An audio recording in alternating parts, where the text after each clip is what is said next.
अपन पढ़ेंगे आज परागकोश की संरचना। ठीक है, तो किसके बारे में पढ़ेंगे अपन? परागकोश की संरचना के बारे में पढ़ेंगे कि जो अपना परागकोश होता है, जो एंथरसेक होता है, वो किस तरीके से उसकी संरचना है, किस तरीके से उसको उसके जो आंतरिक संरचना है उसको कितने भागों में डिवाइड किया गया है, कितने भागों में बांटा गया है। तो अपन ने इससे पहले जो पढ़ा था, तो क्या पढ़ा था अपन ने? उससे पहले मैंने आपको बताया था जो अगले चैप्टर में अपन ने उसके बारे में पुष्प के बारे में पढ़ा था, पुष्प की संरचना के बारे में पढ़ा था, पुमन के बारे में पढ़ा था, एंड्रोशियम के बारे में पढ़ा था, फिर जयांत गैनोशियम के बारे में पढ़ा था।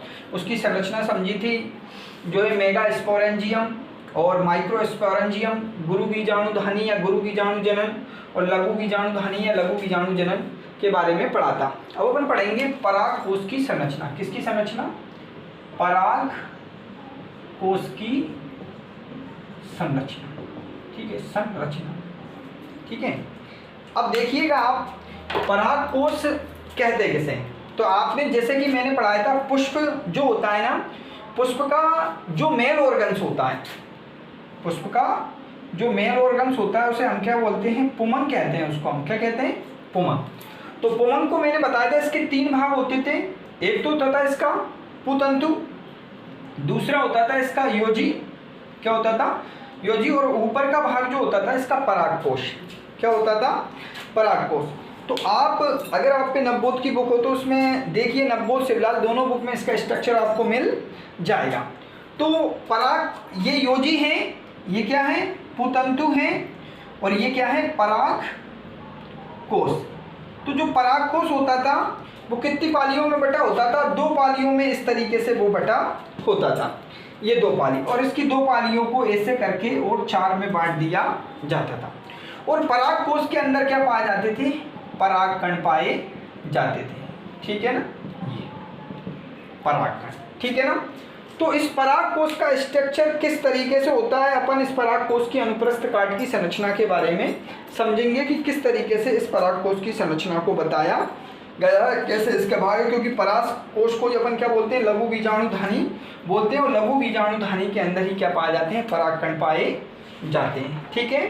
अब आपकी बुक में अगर आप देखोगे तो कई तरह के स्ट्रक्चर बुक में दिए हैं कि परागकोश की जब आप संरचना को देखोगे तो देखो होता क्या है बच्चों, अगर हम इसमें देखते हैं, और बुक में भी देखो बहुत अच्छा सा दिया है परागकोश की संरचना के बारे में।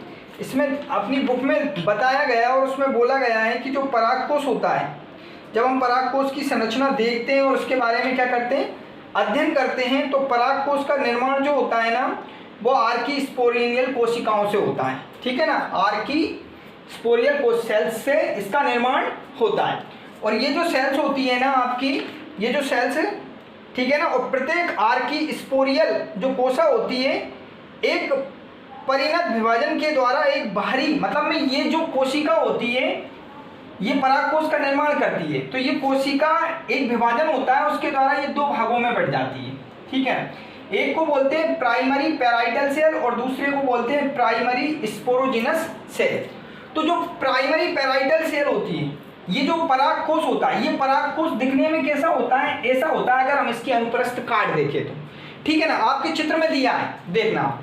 ठीक है, डायग्राम में, बुक में डायग्राम दिया है, उसके बारे में देखना। तो इस परागकोश की संरचना आप कुछ इस तरीके से होती है, और इसका निर्माण किससे होता है? ये आर्की स्पोरियल सेल से होता है। अब ये 2 सेलों में बढ़ जाती है एक विभाजन के द्वारा। एक बढ़ जाती है primary parietal cell.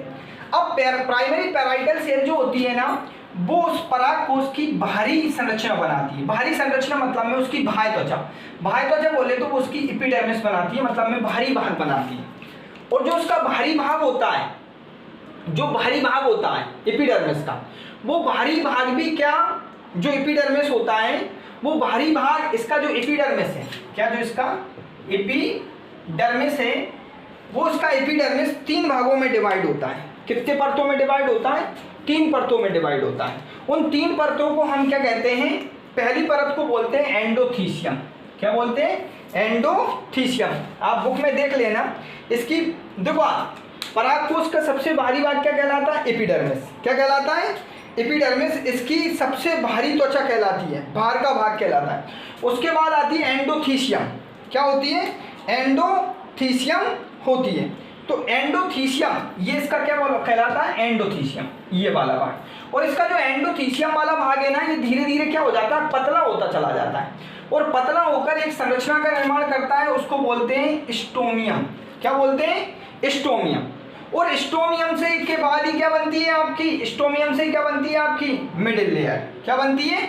Middle layer. और मिडिल लेयर के बाद में आपका क्या बनता है? मिडिल लेयर के बाद में क्या बनती है?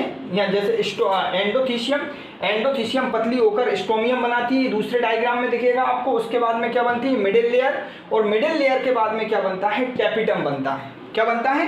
टैपिटम। और इस टैपिटम के बाद में अंदर क्या पाया जाता है?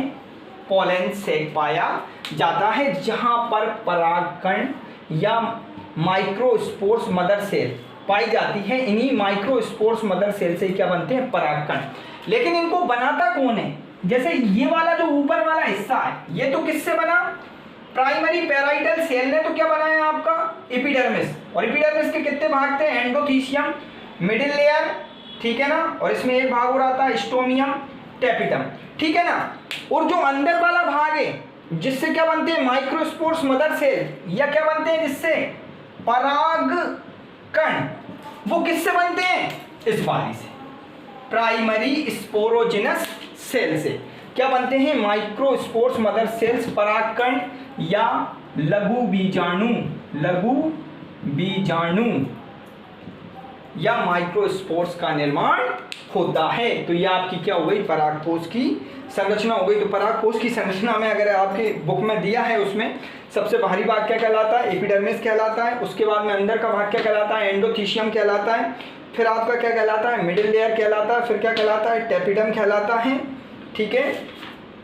तो इस तरीके से इसकी संरचना को डिवाइड किया गया है, ठीक है ना। तो आप देख लेना, ये आपका हो जाएगा परागकोश की संरचना या परागकोश का स्ट्रक्चर। याद रखना, प्राइमरी पैराइटल सेल से परागकोश की भारी भित्ति बनती है, मतलब एपिडर्मिस बनती है। एपिडर्मिस से क्या बनती है? फिर एपिडर्मिस के 2-3 स्तर होते हैं, और उससे एंडोथीसियम बनती है। एंडोथीसियम पतली होकर स्ट्रोमियम बनाती है। स्ट्रोमियम से फिर मिडिल लेयर, फिर टैपिटम, ठीक है। टैपिटम का जब स्फुटन होता है, टैपिटम के फटने से ही परागकोश बाहर निकलते हैं, परागकण बाहर निकलते हैं। और परागकण किससे बनते हैं? प्राइमरी स्पोरोजिनस सेल से क्या बनते हैं? ये मदर सेल या परागकण का निर्माण होता है।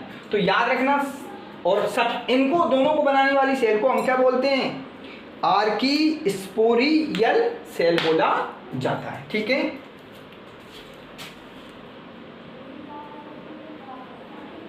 तो ये आपकी क्या हो गई? परागकोश की संरचना, ठीक है ना। तो इसको आप पढ़ लेना, एक ही आपका क्वेश्चन बन सकता है और अच्छा क्वेश्चन है, ठीक है।